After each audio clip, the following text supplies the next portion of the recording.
Assalamualaikum warahmatullahi wabarakatuh. Kita berjumpa kembali di pertemuan 13 untuk Internet of Things. Di kesempatan kali ini, di pertemuan 13, saya ingin membahas mengenai fog computing, cloud computing, dan IoT. Kita mulai dulu dari cloud computing. Apa sih cloud computing itu?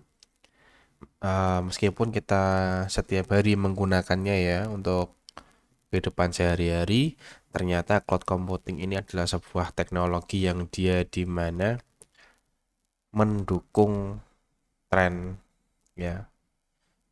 Dia sebuah tren yang terus meningkat yang di mana dia melibatkan perpindahan biasanya data yang berpindah dan disebar ke sumber daya eksternal.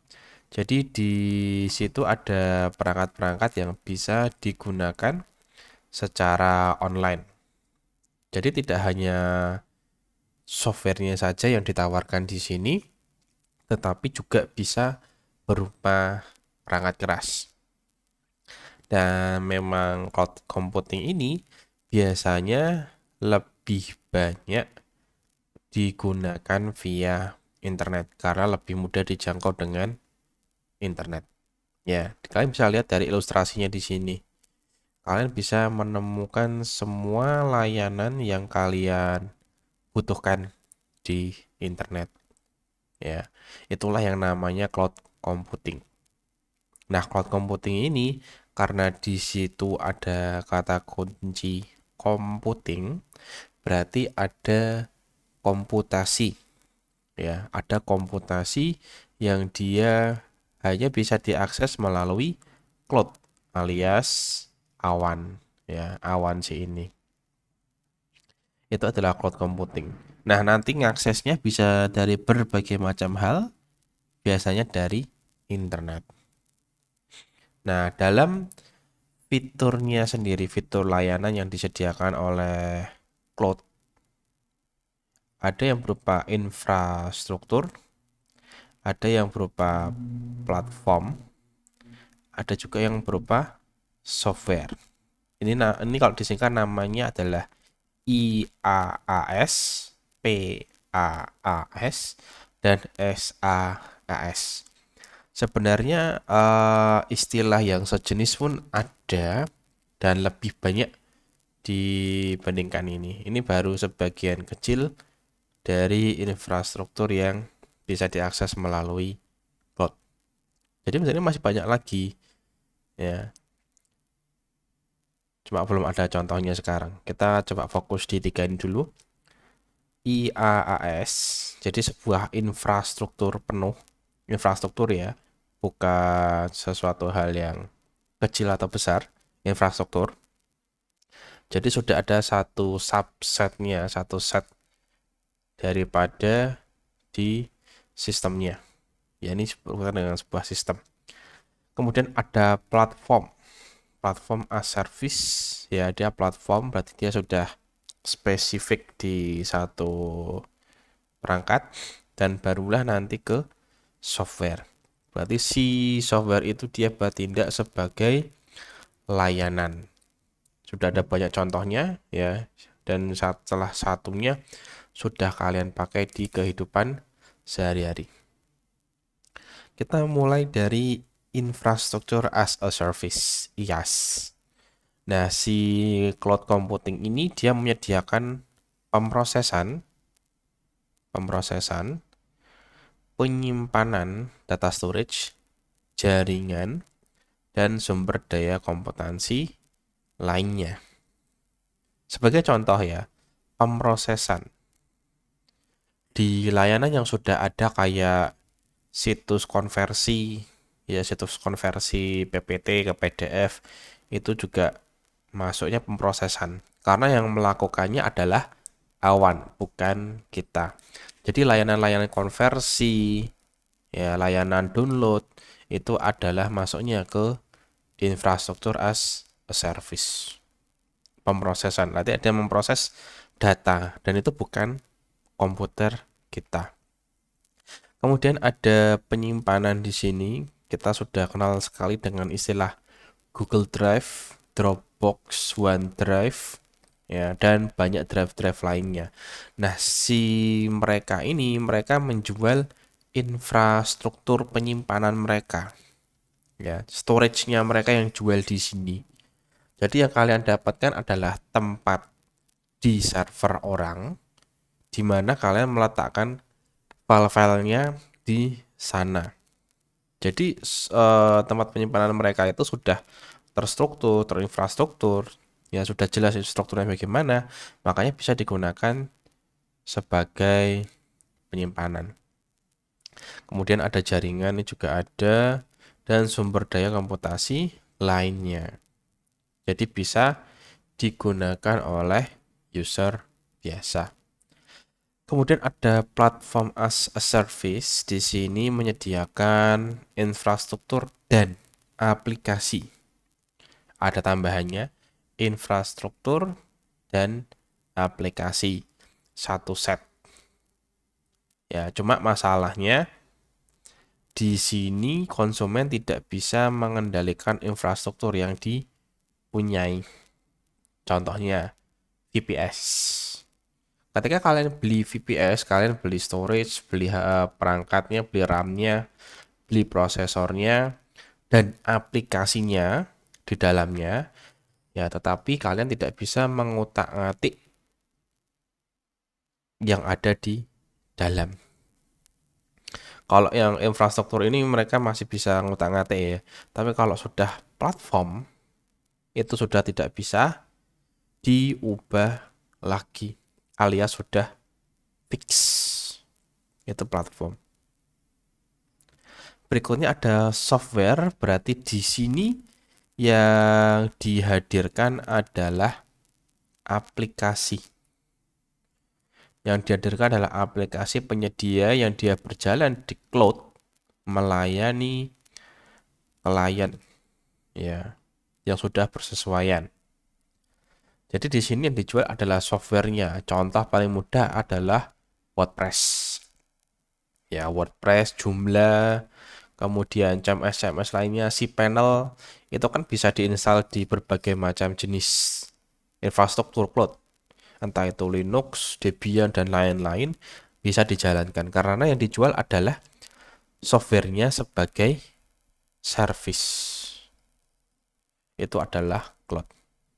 Kemudian berpindah ke fog computing. Jadi fog computing ini sebenarnya dia tingkatannya secara hierarki dia lebih turun dibandingkan awan. Coba ini karena fog computing ini dia melihat situasi nyata yang dimana awan itu selalu di atas, ya, dia bergerak, tetapi ketika dia turun namanya menjadi kabut, fog, karena dia tidak menyebar layaknya, ya, menyebar layaknya kabut, fog, ya. Nah, bagaimana sih si fog computing ini? Komputasi kabut itu dia adalah pendekatan baru ke jaringan akses internet, ya, yang dimana komputasi, penyimpanan, dan sumber daya jaringan tersedia di tepi jaringan akses. Nah, berbeda dengan cloud yang dia butuh satu akses jaringan yang tetap, ya, kabel apa namanya, kabel backbone itu, ya. Tapi kalau fog itu dia lebih dekat karena dia lebih menyebar. Nah, karena dia lebih menyebar di jaringannya, di bagian tanahnya, ya, dengan penggunanya, makanya dia bisa lebih dekat dengan usernya. Karena bisa meningkatkan kinerja, ya, karena dia dekat dengan user, meminimalkan latensi karena dekat dengan user, dan memaksimalkan ketersediaan. Yang dimana ketika user itu berpindah tempat, pindah kota, aksesnya tetap ada. Sedangkan kalau akses cloud, kalau di suatu daerah tidak ada ISP-nya, tidak ada towernya, tidak bisa dijangkau aksesnya. Beda dengan fog. Fog ini bisa dipasang dimanapun, termasuk lampu tiang di jalanan. Ya, itu kehebatan daripada fog dan memang masih dikembangkan. Ciri-ciri dari fog computing sendiri dia adalah geografinya luas, ya, yang dimana tersebar di mana-mana, mulai dari tiang-tiang lampu, pos kampling dan lain-lain. Berbeda dengan cloud yang dia terpusat di satu tempat. Ya, kita tahu sendiri kan, kita ngakses Facebook, berarti servernya ada di Amerika. Itu kan terpusat di satu titik. Sedangkan Fox sendiri dia bisa di mana-mana. Ya, model pelanggan yang digunakan adalah para pemain dalam kabut si Fox sendiri dan dukungan untuk mobilitas yang dimana ketika kamu pindah-pindah tempat itu tidak mengurangi speed, tidak mengurangi kinerja dan tetap bisa mengakses ke internet. Itu ciri-ciri pada Fox. Ya, secara latensi ya cloud computing dia rendah tetapi tidak serendah fog computing. Jadi secara latensi fog computing masih menang dibandingkan cloud.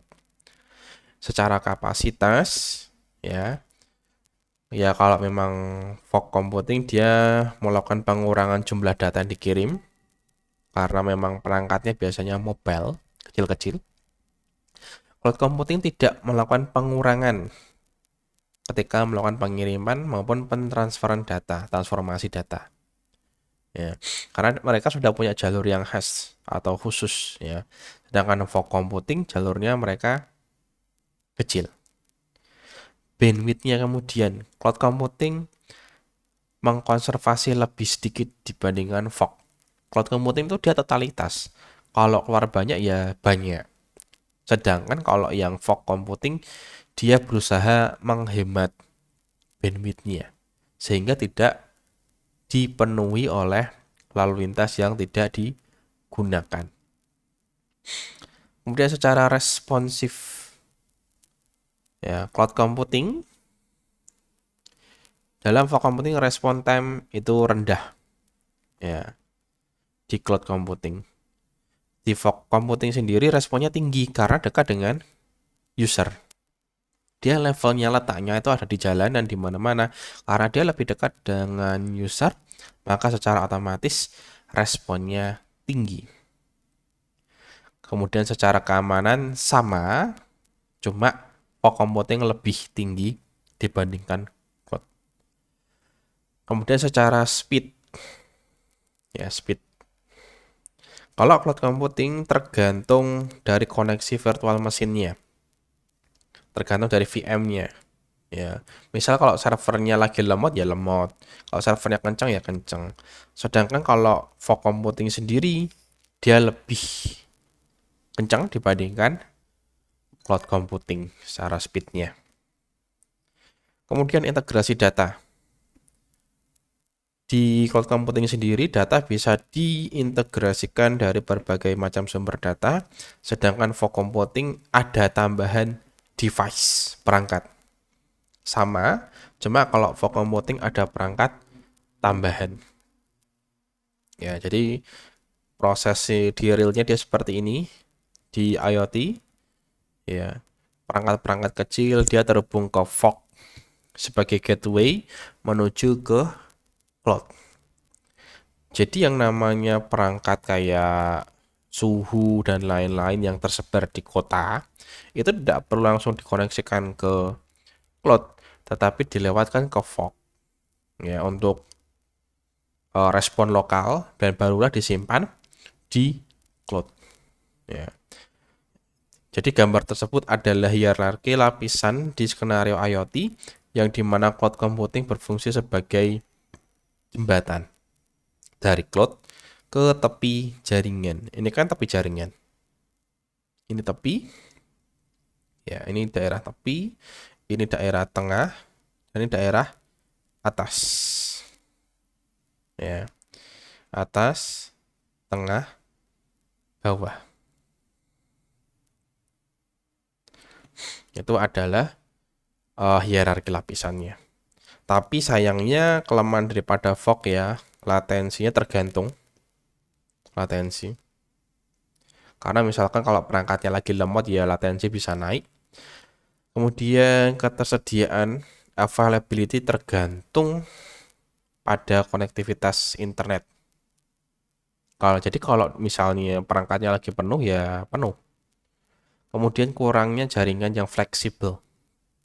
Itu kelemahan daripada fog. Kemudian kualitas layanan dan pengalaman juga masih rendah, ditambah dengan keamanan dan privasi yang masih dipertanyakan.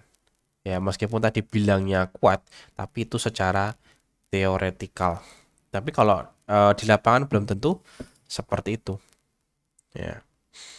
Nah, peran IoT sendiri dalam cloud computing dan fog computing, dia berfungsi sebagai penginderaan atau penggerak aktuator di jaringan IoT, dan dia menghasilkan jumlah data yang belum pernah ada sebelumnya, yang harus dikelola dengan benar agar bisa menyediakan layanan yang baik. Jadi IoT di dunia fog computing dan cloud computing dia sebagai pengindera, peraba sensor dan itu kemudian direfleksikan dalam bentuk aktuator atau penggerak. Ya, jadi misal suhunya panas, IoT-nya nyalain AC. Ya. Suhunya dingin, nyalakan penghangat. Itu adalah contoh di IoT. Peran dia. Komputasi kabut memungkinkan komputasi, pengambilan keputusan, dan pengambilan tindakan yang terjadi hanya melalui perangkat IoT dan hanya mendorong data yang relevan ke cloud. Nah, dengan adanya cloud fog computing ini, semua proses itu bisa dicicil sebelum sampai di awan alias cloud-nya. Jadi nantinya di perangkatnya sendiri setelah dia ngirim data, di fog itu diproses secara lokal di daerah tersebut, kemudian dikirimkan ke cloud hanya data yang relevan. Misal data suhu ya data suhu, data kelembapan, untuk menghindari data yang tidak berkaitan. Selain itu, kabut memperluas cloud agar lebih dekat dengan hal-hal yang menghasilkan bertindak berdasarkan data IoT. Nanti si perangkat IoT ini akan bertindak sebagai node yang dapat digunakan di mana saja dengan koneksi jaringan. Jadi kita bilang fog computing itu kayak penengah. Jadi ketika di suatu tempat itu ternyata tidak ada jaringan cloud yang bisa dicapai, nanti bisa dibantu dengan adanya fog computing, sehingga ketika daerah tersebut tidak bisa dicapai dengan internet, bisa tercapai dengan bantuan fog tadi. Jadi kayak tangan kanannya cloud computing. Ya, ini figurnya cuma kurang jelas ya. Nanti dari awan nanti dipecah, dikoneksikan menggunakan fog computing. Nanti fog computingnya dia akan mencapai perangkat-perangkat yang ada di tanah, ya, kayak sensor dan lain-lain. Komputer juga sama. Ya, terima kasih. Itu kurang lebih materinya, sebenarnya masih panjang lagi untuk fog computing dan cloud computing. Jadi memang tema fog computing dan IoT sendiri itu adalah tema yang menarik dan masih didiskusikan hingga sekarang. Ya. Oke, jadi itu saja untuk hari ini. Saya ucapkan terima kasih. Wassalamualaikum warahmatullahi wabarakatuh.